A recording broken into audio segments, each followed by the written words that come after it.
এবার বাইক বাহিনীকে রাস্তায় নামালো উত্তর জেলা প্রশাসন। ৭০টি বাইক রয়েছে এই বাইক বাহিনীতে। উদ্দেশ্য নির্বিঘ্নে ভোট সাঙ্গ করা। পূর্ব ত্রিপুরা আসনে ভোট আগামী ২৬শে এপ্রিল।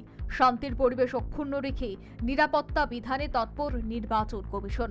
আর নির্বাচন কমিশনের নির্দেশনামাকে মান্যতা দিতে নিত্য নতুন পদক্ষেপ গ্রহণ করছে উত্তর ত্রিপুরা জেলা প্রশাসন। এবার এলাকার নিরাপত্তা বিধানে বাইক বাহিনী গঠন করল সংশ্লিষ্ট জেলা প্রশাসন। রাস্তায় নামানো হলো বাইক বাহিনীর ৭০টি বাইক।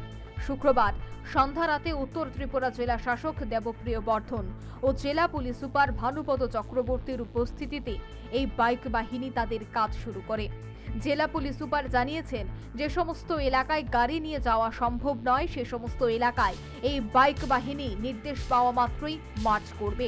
সাধারণত রাতেই এই বাহিনীর জওয়ানরা সক্রিয় ভূমিকা নেবে এলাকায় শান্তি শৃঙ্খলা রক্ষায়, সে সাথে ভোটারদের প্রশাসনের উত্তর বিশ্বাসযোগ্যতা বৃদ্ধিতে।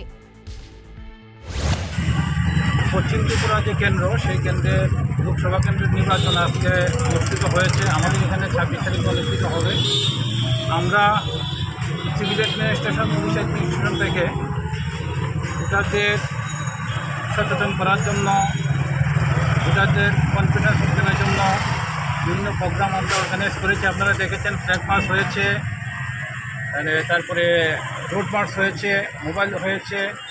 কিছুদিন আগে এখানে ক্রিকেট খেলা অনুষ্ঠিত হয়েছে।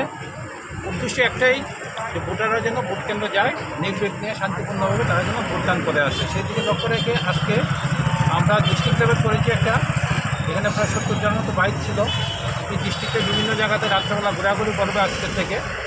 আমরা বিভিন্ন গলিগুলিতে যেগুলিতে গাড়ি যেতে পারে না সেখানে বাইকের মাধ্যমে আমরা করবো। তাদের সঙ্গে কথাবার্তা বলবে, তাদের যদি কোনো সমস্যা থাকে সেগুলো আমরা জেনে আসবো, আমরা সেই ধরনের ব্যবস্থা করবো।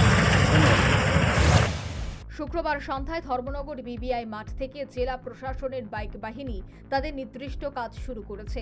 আর নির্বাচন উপলক্ষে উত্তর জেলা প্রশাসনের এই উদ্যোগকে সাধুবাদ জানিয়েছে সচেতন মহল। Bureau report, news vanguard.